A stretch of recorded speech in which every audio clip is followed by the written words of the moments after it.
Episode 33 लेकर आ गया वो एक्स्ट्रा विजन का। हमें दूसरी तरफ दिखाया जाता है, यंग को मैसेज आता है, उसमें लिखा होता है, हे तुम इतने दिनों से क्यों नहीं आ रहे हो। यंग मैसेज लिखता है, तुम कौन हो।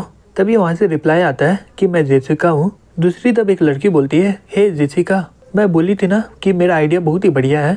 जेसिका अपने मन में बोलती है, मैं पहले सोची थी अगर मैं यंग और सुया के बारे में सभी को बता दूंगी तो मैं आराम से यंग के साथ रह पाऊंगी, लेकिन मुझे कभी नहीं लगा था कि ये सब होगा। मेरे कारण सुया को दूसरे स्कूल में ट्रांसफर किया गया था और यंग को स्कूल से निकाल दिया गया था। दूसरी तरफ यंग वहाँ से घर जा रहा होता है, तभी वो देखते है कि जाओ को कोई ठोक के वहाँ से निकल गया होता है। फिर वो उसके पास जाके बोलते हैं, हे जाओ, क्या तुम ठीक हो ना। फिर वो अपने मन में बोलता है, तुम्हें क्या लगता है तुम अपना गाड़ी का नंबर प्लेट छिपा लोगे तो मैं खोज नहीं पाऊंगा क्या तुम्हें। फिर वो अपना एक्सरे विजन से नंबर प्लेट और ड्राइवर को देख लेता है। तभी जाओ बोलती है, हे यंग, तुम यहाँ पर क्या कर रहे हो। यंग बोलता है, जाओ चिंता मत करो, मैं तुम्हें कुछ भी होने नहीं दूंगा। फिर वो कुछ देर के बाद उसे हॉस्पिटल ले आता है। डॉक्टर उसे देखते हुए बोलता है, चिंता मत करो, इसे ज़्यादा चोट नहीं लगा है, ये जल्दी ठीक हो जाएगी। और ये बोलकर वो वहाँ से चला जाता है। यंग बोलता है, हे जाओ, बताओ वहाँ पर हुआ क्या था। जाओ बोलती है, नहीं कुछ नहीं हुआ है, लग रहा है कि वो ड्राइवर दारू पी के चला रहा होगा गाड़ी को। फिर वो अपने मन में बोलती है, मुझे पक्का लग रहा है कि ये हुआंग ही होगा, वो कुछ देर पहले वार्निंग दिया था मुझे। यंग बोलता है, वो ड्राइवर एकदम नॉर्मल हाइट का था, उसने अपने दाएं हाथ में एक गोल्डन का रिंग पहना था और ग्रे कलर का सूट था उसका। क्या तुम उसे जानती हो क्या। जाओ बोलती है, और तुम उसे देख लियो, जबकि तुम उसे देख लियो तो मैं तुमसे कुछ सिपाऊंगी नहीं। उसका नाम डिक है और वो हॉकिंग ग्रुप से है। यंग बोलता है, हॉकिंग ग्रुप। फिर वो अपने मन में बोलता है, ये तो वांग का कंपनी है ना, लग रहा है कि मुझे उन्हें सबक सिखाना ही पड़ेगा। जाओ बोलती है, हाँ वो उसी का आदमी है। यंग बोलता है, जाओ चिंता मत करो, मैं ये सब कुछ संभाल लूंगा, वो इसके लिए पक्का पछताएगा। कुछ देर के बाद यंग उसका पीछा करते हुए अपने मन में बोलता है, ओ ये है डिक, तुम्हें क्या लग रहा है तुम किसी को धमकी दे सकते हो एक्सीडेंट करवा के। फिर वो उसका गाड़ी में गड़बड़ी करके वहाँ से जाते हुए अपने मन में बोलता है, आज तुम्हें पता चलेगा कि गाड़ी चलाने में कितना मजा आता है। तभी कुछ देर के बाद हुआंग वहाँ से अपना गाड़ी को लेकर जा रहा होता है। यंग अपने मन में बोलता है, मैं सही में बहुत ही बढ़िया इंसान हूँ, तुम सही में बहुत ही लकी हो, मैं तुम्हारी गाड़ी में बॉम्ब नहीं लगाया हूँ। दूसरी तरफ डिक अपने मन में बोलता है, धत तिरकी, मेरा गाड़ी का ब्रेक काम क्यों नहीं कर रहा है। तभी एक ट्रक आकर उसे ठोक देता है। हमें अगले दिन दिखाया जाता है। जाओ ये देखकर बहुत ही ज्यादा शॉक्ड हो जाती है कि हुआंग का एक्सीडेंट हो गया होता है। दूसरी तरफ यंग अपने मन में बोलता है, ओ ये मरा नहीं, अब मुझे नहीं लग रहा है कि ये किसी और को धमकी देगा। तभी जाओ यंग को फोन करके बोलती है, हे यंग, हुआंग का कार एक्सीडेंट हो गया है, क्या ये तुमने करवाया है क्या। यंग बोलता है, हे जाओ, तुम क्या बोल रही हो, उसका तो एक्सीडेंट ट्रक से हुआ है ना, तो तुम बोल क्यों रही हो कि उसका गाड़ी के साथ एक्सीडेंट हुआ है। फिर वो अपने मन में बोलता है, धत तिरकी, मैं ज्यादा ही बकवास कर दिया। जाओ बोलती है, तुम्हें कैसे पता चला कि उसका एक्सीडेंट ट्रक से हुआ है, तुम तो बोल रहे थे कि तुम कभी न्यूज नहीं पढ़ते हो। यंग, तुम जो कर रहे हो वो मर्डर है। यंग बोलते हैं, जाओ तुम क्या बोल रही हो, मुझे कुछ समझ में नहीं आ रहा है, मैं तो ऐसे ही आज न्यूज देख रहा था, तभी मुझे ये खबर मिला था। जाओ बोलती है, ठीक है, संभल के रहना। फिर वो जाकर क्लासरूम में सो जाता है। कुछ देर के बाद जेसिका आके बोलती है, ओ तुम जाग गए। यंग बोलता है, हे जेसिका, तुम करना क्या चाहती हो, कल तुम मुझे मैसेज भेजी थी और आज मुझसे बात कर रही हो। जेसिका अपने मन में बोलती है, मैं तुमसे प्यार करती हूँ। यंग अपने मन में बोलता है, हालांकि मैं इससे बहुत ही ज्यादा नफरत करता हूँ, लेकिन मैं एक लड़की को मार नहीं सकता हूँ। फिर वो बोलता है, ठीक है, जो पहले हुआ था मैं तुमसे माफी मांगता हूँ उसके लिए। तभी जेसिका बोलती है, हे यंग, मैं बहुत समय से तुमसे माफी मांगने की ट्राई कर रही थी।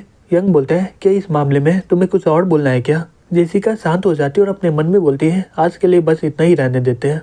दूसरी तरफ वांग अपने मन में बोलता है, कल मेरा बड़ा भाई को पुलिस पकड़ के ले गया और डिक का कार एक्सीडेंट हो गया है, क्या मेरा कोई कॉम्पिटिटर मेरे लोगों को मार रहा है क्या। फिर वो फोन करके बोलता है, हे डायरेक्टर जाओ, क्या तुम इसके बारे में सोच लियो क्या, मैं तुम्हें और दूसरा मौका देने वाला नहीं हूँ। जाओ बोलती है, तुम कौन हो। वांग बोलता है, मैं कौन हूँ ये ज्यादा इम्पोर्टेंट बात नहीं है, मैं तुम्हें एक दिन का और मौका दे रहा हूँ, तुम इसके बारे में सही से सोच लो। जाओ अपने मन में बोलती है, मैं यंग से ज्यादा सिपाऊंगी नहीं, लेकिन मैं आशा करती हूँ कि वो ज्यादा उल्टा पुल्टा काम ना करे। फिर वो फोन करके बोलती है, हे यंग, तुम कहाँ पर हो अभी। यंग बोलता है, मैं अभी स्कूल में ही हूँ। जाओ बोलती है, मुझे कुछ समय पहले फोन आया था। यंग बोलता है, चिंता मत करो, मैं सब कुछ संभाल लूंगा। फिर वो बाहर जाके फोन करता है और बोलता है, हे वंग। वंग बोलता है, हाँ मैं ही हूँ, और तुम कौन हो। फिर वो अपने मन में बोलता है, किसका इतना हिम्मत हो गया है जो मेरा नाम लेकर बुला रहा है। यंग बोलता है, प्रेसिडेंट वंग, क्या तुम डिक के साथ हॉस्पिटल में जाना चाहते हो क्या। अगर तुम चाहो तो मैं तुम्हारा हाथ पांव तुड़वा के हॉस्पिटल में भर्ती करवा दूंगा। उसका लग तो बहुत ही बढ़िया था कि वो बच गया, लेकिन तुम्हारा क्या होगा। वंग घबराते हुए बोलता है, सर मैं ऐसा क्या काम किया हूँ जिससे मैं आपके रास्ते में आ गया हूँ। यंग बोलता है, तुम डिक के मामले में पढ़ो नहीं। यंग बोलते हैं, ठीक है, चिंता मत करे, मैं उस मामले में पढ़ूंगा नहीं। फिर वो अपने मन में बोलता है अगर मैं जिंदा रहा तो मैं और भी बिजनेस कर पाऊंगा। फिर वो फ़ोन करके बोलता है हे डायरेक्टर जाओ, क्या तुम उस मामले में कुछ की हो क्या? जाओ बोलती है नहीं, मैं वो सब करने वाली नहीं हूँ। वंग बोलता है चलो ये बहुत ही बढ़िया हुआ, मैं होंग ग्रुप का प्रेसिडेंट हूँ, चिंता मत करो, मैं इसके ऊपर इन्वेस्टिगेट करूंगा और तुम्हारे साथ कोऑपरेट भी करूंगा।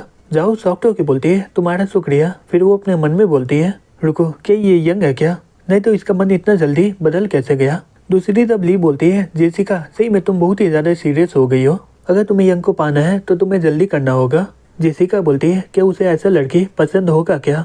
ली बोलती है हाँ बिल्कुल, लड़के लोग हमेशा नीचे से सोचते हैं, अगर वो तुम्हें पसंद नहीं करता है वो तुम्हारे फिगर से पक्का प्यार में फंस जाएगा। जेसिका बोलती है पहले ये बताओ कि तुम 18+ साइट में मेरा पिक्चर को अपना प्रोफाइल के तौर पर क्यों इस्तेमाल की हो? अगर वो लड़का यंग होता तो मेरा इज्जत पक्का चला जाएगा। ली बोलती है चिंता मत करो, हमें तो पहले ही पता है कि वो लड़का यंग नहीं है। जेसिका बोलती है अगर यंग का पहले ही कोई गर्लफ्रेंड हुआ तो? ली बोलती है जेसिका मैं तुम्हारी बेस्ट फ्रेंड हूँ, तुम जो भी डिसीजन लोगी मैं तुम्हें सपोर्ट करूंगी, अगर तुम ऐसे ही रहोगी तो तुम हमेशा उदास ही रहते रहोगी। जेसिका बोलती है मैं सोच ली हूँ, मैं सुया से इस बारे में बात करूंगी, मुझे पक्का लग रहा है कि वो मुझे माफ कर देगी। फिर हमें हुआ को दिखाया जाता है, वो बोलता है हे यंग मैं जैंग से सुना हूँ कि तुम कंपनी स्टार्ट करने वाले हो।